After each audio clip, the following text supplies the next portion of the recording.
For as long as we can remember, hair has been a core part of identity and culture, and perhaps even our perceived role in society. Which begs the question, what does that mean for those who experience hair loss? That's what I want to talk about today. Hair loss. Not from a medical standpoint, but an emotional, more human standpoint. Because let's be real, hair loss kind of sucks. Okay, maybe it doesn't suck for everybody, but it definitely sucks for me, and it sucks for a lot of people that I know in my life. And given the amount of videos you can find on hair loss, I'd say it at least affects a lot of people. So, real quick, I wanted to pop in here and let you guys know that all the videos related to the thumbnails that I just showed you, they will be listed in the description so that you can take a look at those videos if you would like to. Also, I know this video really focuses more on women that are experiencing hair loss, and that's simply because that's my experience. But I think and I hope that anybody can get something out of this video, so I do hope that you will give it a chance. Okay, back to the regular video. I hope this video serves to be a support when you are feeling however you're feeling about your hair loss, and to remind you that you aren't alone. In an attempt to remain somewhat authentic, I hope, I haven't put anything in my hair to mask my hair loss, which I normally do. I just have heat protectant on and I've straightened it. So as you can see, and hopefully you can see, my part is thinning and has been thinning for some time, and is widening. And then I also have quite a bit of recession at my hairline. And just overall, there is thinning of my hair. I started noticing the hair loss in my late teens, and since then, I've gone through a lot of emotions: denial, desperation, despair, sadness. Still working on acceptance, but I've gotten a little bit closer. It has definitely affected my self esteem and self worth. I've had people make note of it to my face, including family. I was raised to believe that our hair is a huge part of our identity. And so when the thinning began, it felt like I was losing a part of me, a part that made me worthy. Losing one's hair can lead to a sense of loss and questioning of your identity, femininity, and overall self. It can make women feel unattractive and undesirable. This emotional distress can lead to social withdrawal, anxiety, and even clinical depression, which was reflected in a 2022 report from the National Alopecia Areata Foundation, which found that adults in the UK are 30 to 38% more likely to be diagnosed with clinical depression. To add insult to injury, it can be difficult for women to reach out for support.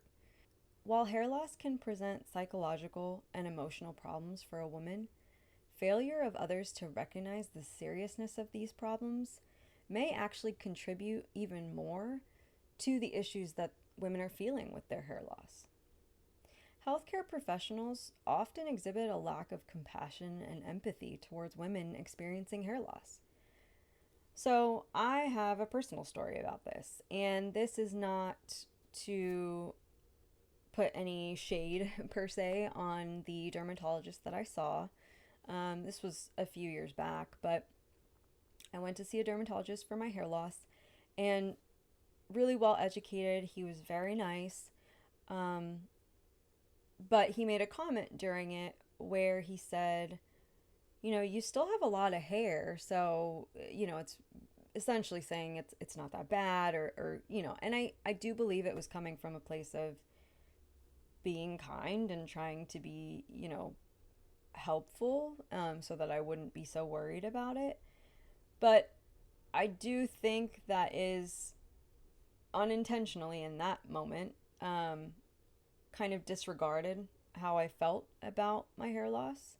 Um, and I think a lot of people find that to be the case in a lot of different situations when it comes to healthcare providers, but definitely with hair loss.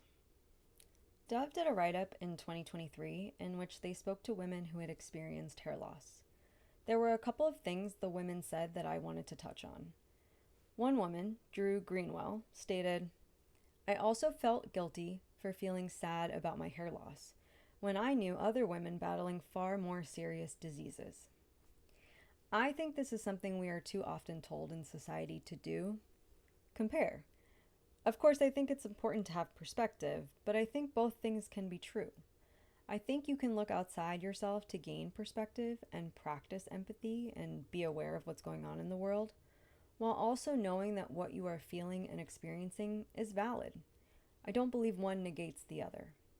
Another woman, Lauren Robbins, stated, "Hair loss is isolating and incredibly hard, so don't be ashamed to start therapy. My psychiatrist saved my life."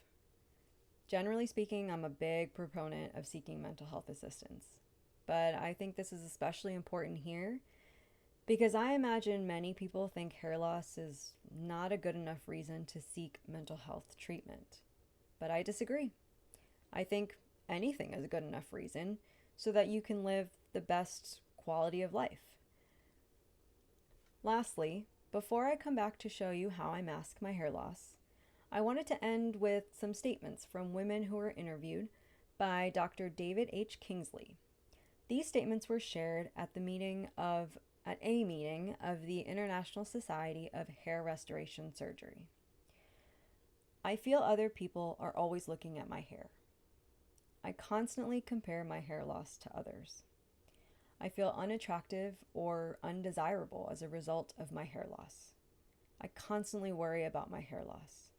I go out less because of my hair loss. I feel like my hair loss is affecting my career. My hair loss has limited my sexual activity. I am constantly seeking advice about my hair loss. Friends and family don't take my hair loss seriously or underestimate the importance to me. I have said these things or similar things to myself throughout my hair loss journey, and maybe you have too. And I hope that you realize by this point in the video that you are not alone." Okay, I'll be back in a jiff. Full disclosure, it's been a really long day.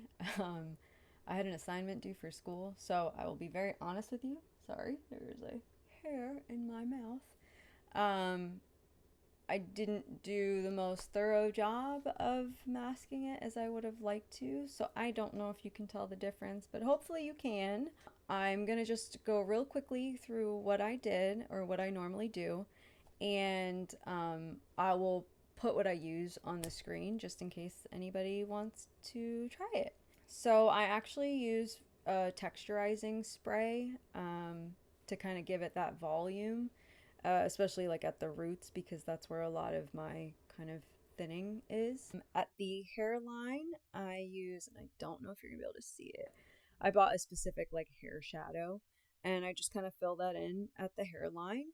And then at the part, which I sometimes don't do a great job at, sometimes I am so lazy that I will just put the hair fibers all over, and so it looks like I don't even have a part, but I try to do a little bit of a part. But yeah, they're these like hair fibers that you can just kind of sprinkle on, and they sort of, I think they're supposed to, I think they're keratin fibers. I could be wrong on that, but I think they're supposed to kind of attach to the hairs that are there and kind of give it, to mask it and also give it a little bit of like thickness, or the illusion of thickness. If you end up using any of this, or if you have any other tricks that you've used, please let me know.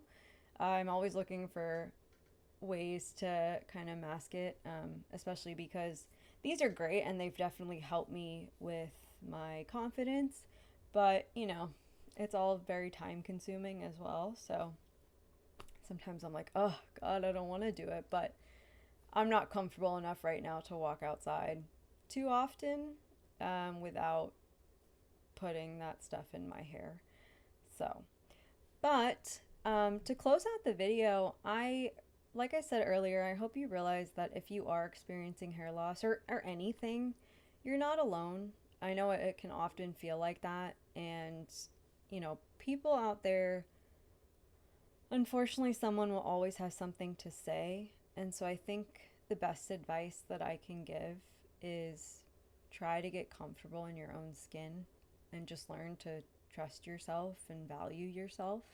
Unfortunately, of course, I wish people just weren't mean, but that's not the way the world is, and so there is an element of trying to learn how to love yourself, and it sounds a little bit cheesy, but essentially to filter out the things that don't do any good for you.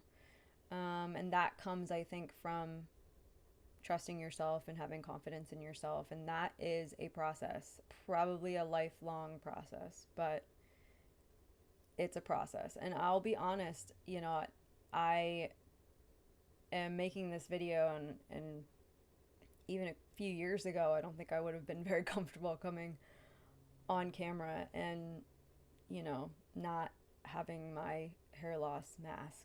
And you may be sitting there and thinking, oh, Bianca, your hair loss isn't that bad, or oh, Bianca, your hair loss is terrible.